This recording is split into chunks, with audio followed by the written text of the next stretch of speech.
여러분 안녕하세요. 오늘 아침에 드신 건강보조식품이 몇 개나 되시나요?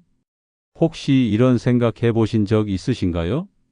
몸에 좋다는 건 다 챙겨 먹고 있는데 왜 몸이 더 안 좋아지는 것 같지? 실제로 응급실에서 일하다 보면 이런 분들을 자주 만납니다. 멀쩡했는데 갑자기 어지럽다, 속이 메스껍다, 이상하게 몸이 붓는다고 오시는 분들이요. 자세히 물어보면 건강을 위해서 이것저것 많이 드시고 계신 경우가 정말 많습니다. 오늘은 특히 중장년층, 시니어 분들이 많이 복용하시는 건강보조식품 중에서 주의해야 할 5가지에 대해서 말씀드리려고 합니다. 마케팅이 아닌 실제 임상 경험과 의학적 근거를 바탕으로 정확한 정보를 전해드리겠습니다. 미리 말씀드리지만 오늘 내용은 의료 정보 제공 목적입니다. 개인의 복용이나 중단은 반드시 담당 의료진과 상의하시기 바랍니다. 이 영상이 진단이나 치료를 대체하지는 않으니까요. 그럼 지금부터 함께 알아보겠습니다. 왜 이렇게 건강보조식품에 대한 오해가 많아진 걸까요? 가장 큰 이유는 너무 쉽게 접근할 수 있기 때문입니다. 홈쇼핑에서는 7일의 기적이라고 하고 인터넷에서는 혈관 청소 만능 효과라고 광고하죠. 특히 중장년층은 건강에 대한 관심이 높아지면서 동시에 자립적으로 건강을 관리하고 싶어하는 욕구가 강합니다.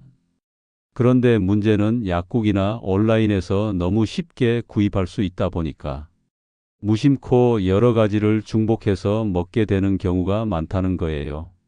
한 알만 먹으면 완벽하다는 식의 메시지들이 과다 복용이나 혼합 복용을 부추기고 있습니다.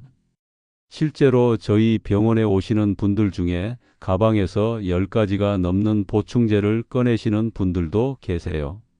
하지만 건강보조식품의 핵심은 결핍을 교정하는 것입니다. 부족한 부분을 채우는 게 목적이지 만병통치약이 아니라는 걸 꼭 기억하셔야 합니다. 식단, 수면, 운동이 1순위이고 보충제는 필요할 때만 추가로 하는 거예요.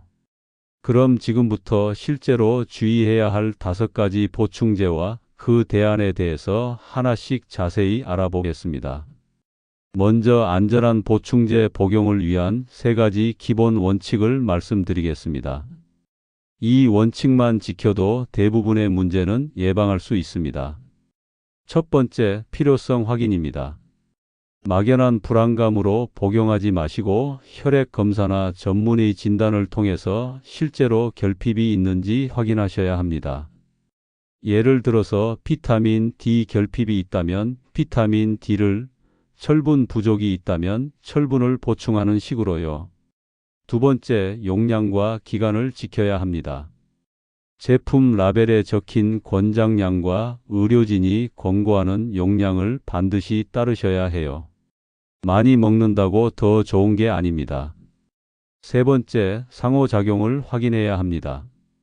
현재 복용 중인 처방약이 있으시거나 수술 일정이 있으시면 보충제와 충돌하지 않는지 반드시 확인하셔야 합니다. 이 3가지 원칙을 꼭 기억해 두시고 이제부터 피해야 할 5가지 보충제와 현실적인 대안을 함께 말씀드리겠습니다. 첫 번째로 주의해야 할 것은 고용량 비타민 E와 베타카로틴입니다.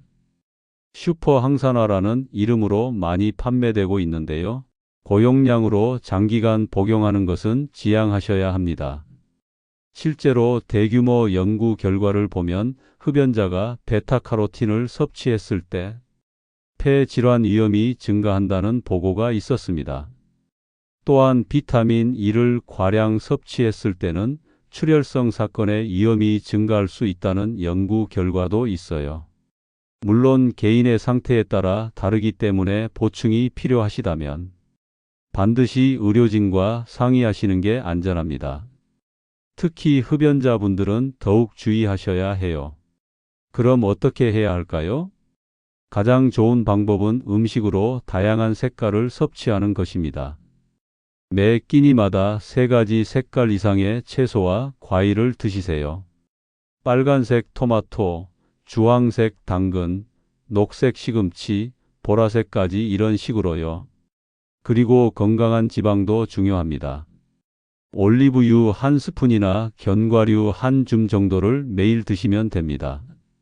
고용량 알약으로 한 번에 해결하려고 하지 마시고 자연스러운 식품으로 꾸준히 섭취하시는 게 훨씬 안전하고 효과적입니다. 두 번째는 칼슘 보충제 남용입니다.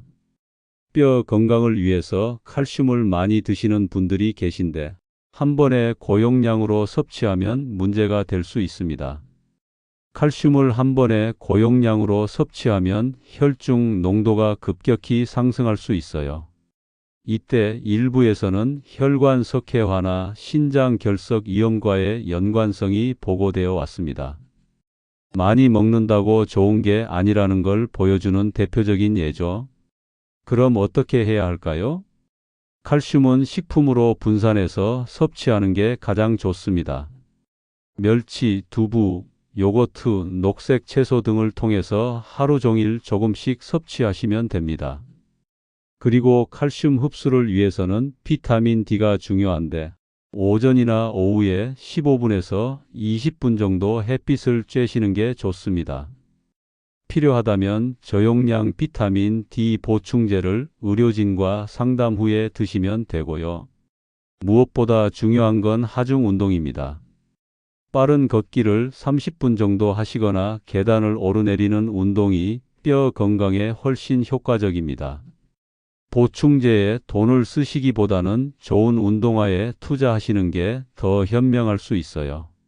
세 번째는 은행잎 추출물, 징코라고도 불리는 보충제입니다. 기억력 개선이나 치매 예방에 좋다고 해서 많이 드시는데 실제로는 주의가 필요합니다. 대규모 임상 연구들을 보면 치매 예방이나 치료 효과에 대한 일관된 근거가 부족하다는 보고가 많습니다. 게다가 은행잎 추출물은 혈액 응고에 영향을 줄 수 있어서 아스피린이나 항응고제를 복용하시는 분들은 특히 주의하셔야 해요. 치과 치료나 수술을 앞두고 계신 분들도 출혈 위험 때문에 미리 중단해야 할 수 있습니다. 반드시 의료진에게 복용 사실을 알려주시기 바랍니다. 그럼 뇌 건강을 위해서는 어떻게 해야 할까요? 실제로 뇌를 지키는 건 생활 습관입니다. 가장 중요한 건 규칙적인 운동이에요. 주 5일 30분에서 40분 정도 걷기만 해도 뇌 혈류가 개선됩니다. 또 뇌를 자극하는 활동도 중요합니다. 독서, 퍼즐, 새로운 기술 학습 등을 통해서 뇌를 계속 활발하게 사용하세요. 사회 활동도 빼놓을 수 없어요. 모임이나 대화를 통해서 고립되지 않도록 하는 것도 뇌 건강에 도움이 됩니다.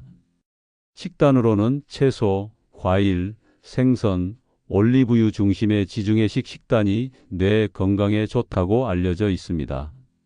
네 번째는 고용량 단백질 파우더의 남용입니다. 근육량 유지를 위해서 단백질 파우더를 드시는 중장년층이 늘고 있는데 무작정 많이 먹으면 문제가 될 수 있습니다. 특히 신장 기능이 약해지신 분이나 기저질환이 있으신 분들은 과량의 단백질이 부담이 될 수 있어요. 또한 일부 단백질 파우더 제품에서는 첨가물이나 중금속 문제가 보고된 적도 있습니다. 그럼 단백질은 어떻게 섭취해야 할까요? 가장 안전한 방법은 자연식품으로 섭취하는 것입니다. 달걀, 생선, 두부, 콩류, 살코기 등을 통해서 몇 끼 적당량씩 드시면 됩니다. 일반적으로 체중 1kg당 0.8g에서 1g 정도의 단백질이면 충분합니다. 70kg이시면 하루 56g에서 70g 정도죠. 이걸 몇 끼 분산해서 섭취하시면 됩니다. 손바닥 한 장 크기의 단백질 식품이면 대략 맞습니다. 그리고 단백질만 먹는다고 근육이 생기는 게 아니에요. 근력 운동도 함께 해야 합니다. 의자에 앉았다 일어서는 스쿼트나 밴드를 이용한 운동을 10회에서 15회씩 2세트 정도 주 2회에서 3회 하시면 됩니다. 다섯 번째는 원스톱 종합 패키지의 남용입니다. 한 봉지에 여러 가지가 다 들어있다고 광고하는 제품들인데 이런 제품들은 여러 가지 위험이 있습니다. 첫째, 중복 성분으로 인한 과량 섭취가 가능합니다. 둘째, 초고용량으로 배합된 경우가 많아요. 셋째, 여러 허브 성분이 혼합되어 있어서 간이나 신장에 부담을 줄 수 있습니다. 넷째, 약물 상호작용의 위험이 높습니다. 특히 혈압약, 혈당약, 혈액희석제를 복용하시는 분들은 더욱 주의하셔야 해요. 한 번에 다 해결되는 만능 해결책은 의학적으로 존재하지 않습니다. 그럼 어떻게 해야 할까요? 필요할 때 필요한 것만 복용하는 게 원칙입니다. 먼저 혈액 검사를 통해서 실제로 결핍된 영양소가 무엇인지 확인하세요. 그 다음에 해당 성분만 정확한 용량과 기간에 맞춰서 복용하시면 됩니다. 예를 들어서 실내 생활을 주로 하시는 분은 비타민 D 상담을, 장기간 채식을 하시는 분은 비타민 B12 상담을 받아보시면 됩니다. 그리고 새로운 처방을 받으시거나 수술 전후에는 복용 중인 모든 보충제 목록을 담당 의사에게 제출하셔야 합니다. 이제 복잡하지 않게 12주 동안 실천할 수 있는 생활 로드맵을 말씀드리겠습니다. 12주면 습관이 몸에 배기 시작하는 시기예요. 아침에는 일어나시자마자 물 2컵을 드시고 요거트에 견과류와 과일을 조금 넣어서 드세요.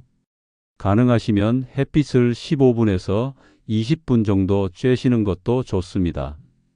낮에는 빠른 걸음으로 30분 정도 걷기를 해보세요. 하루에 6,000보에서 8,000보 정도 누적해서 걷는 게 목표입니다. 그리고 물을 자주 마시는 것도 잊지 마세요. 저녁에는 채소 위주로 2접시 정도, 단백질 1접시 정도로 구성해서 드시면 됩니다. 가공식품이나 야식은 최대한 줄이시고 카페인은 오후 3시 이후로는 피하세요. 주간 단위로는 근력 운동을 2회에서 3회 정도 하시되 하체 위주로 하시면 됩니다. 그리고 7시간 정도의 규칙적인 수면을 유지하세요. 2주마다 한 번씩은 혈압, 체중, 허리둘레, 수면의 질을 기록해 보세요. 새로운 보충제를 시작하거나 중단할 때 시술이나 수술 전후에는 반드시 의료진과 상담하시기 바랍니다. 12주가 체감할 수 있는 변화의 분기점입니다. 수치보다는 습관의 연속성이 목표라는 점을 기억해 주세요. 오늘 긴 시간 동안 건강보조식품의 주의사항에 대해서 말씀드렸습니다. 핵심만 다시 한번 정리해 드리겠습니다. 첫째, 고용량 비타민 E와 베타카로틴의 장기 복용은 지양하세요.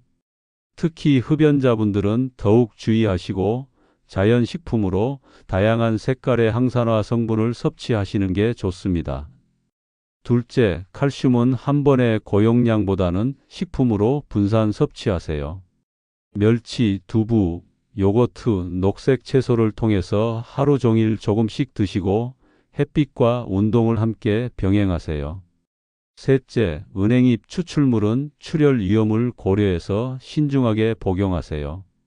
항응고제를 드시거나 수술을 앞두고 계시면 특히 주의하시고 뇌 건강은 운동과 사회활동으로 지키세요. 넷째, 단백질은 파우더보다는 자연식품으로 섭취하세요.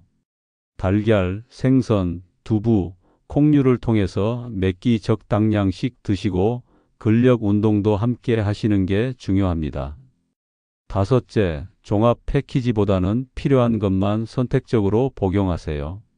혈액 검사를 통해 실제 결핍을 확인하고 개별 성분으로 정확한 용량을 복용하는 게 안전합니다. 이 모든 것을 관통하는 핵심 원칙은 간단합니다. 보충제는 말 그대로 보충하는 것이지 대체하는 게 아니라는 점입니다. 기본적인 식사, 운동, 수면, 스트레스 관리가 먼저이고 보충제는 정말 필요할 때만 추가로 하는 거예요. 오늘부터 단 한 가지만 실천해 보세요. 첫 번째 옵션은 집에 있는 종합팩을 정리하고 정말 필요한 것만 남겨두는 것입니다. 냉장고 문을 열어보시면 유통기한이 지난 보충제들이 많이 있을 거예요. 이런 것들을 정리하고 현재 복용 중인 것들의 필요성을 다시 검토해 보세요. 두 번째 옵션은 걷기 30분을 시작하는 것입니다. 보충제에 한 달에 10만 원을 쓰신다면 그 돈으로 좋은 운동화를 사시고 걷기를 시작해 보세요. 3개월 후에 어떤 게 더 효과적인지 비교해 보시면 됩니다. 이 두 가지 중 하나만 지켜도 분명히 변화가 있을 거예요. 중요한 건 완벽하게 하려고 하지 마시고 꾸준히 하시는 겁니다. 건강은 알약보다는 식탁, 걷기, 햇빛, 수면에서 나옵니다. 보충제는 정말 필요할 때 최소한으로만 사용하시기 바랍니다. 그리고 무엇보다 정기적인 건강검진을 통해서 자신의 상태를 정확히 파악하시는 게 중요해요. 또 하나 당부드리고 싶은 건 정보의 출처를 확인하시라는 겁니다. 인터넷에는 마케팅을 위한 과장된 정보들이 많습니다. 믿을 만한 의료기관이나 의료진의 조언을 구하시고 개인적인 경험담보다는 과학적 근거에 기반한 정보를 참고하세요. 마지막으로 댓글에 오늘부터 시작할 한 가지를 약속해 주세요. 그리고 가족들과도 이 정보를 공유해 주시기 바랍니다. 건강한 노년을 위해서는 온 가족이 함께 관심을 가져야 해요. 구독과 좋아요, 알림 설정은 정확한 건강 정보를 받아보실 수 있는 무료 백신과 같습니다.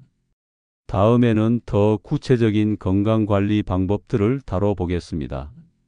건강한 하루 되시고 다음에 더 유익한 정보로 찾아뵙겠습니다. 감사합니다.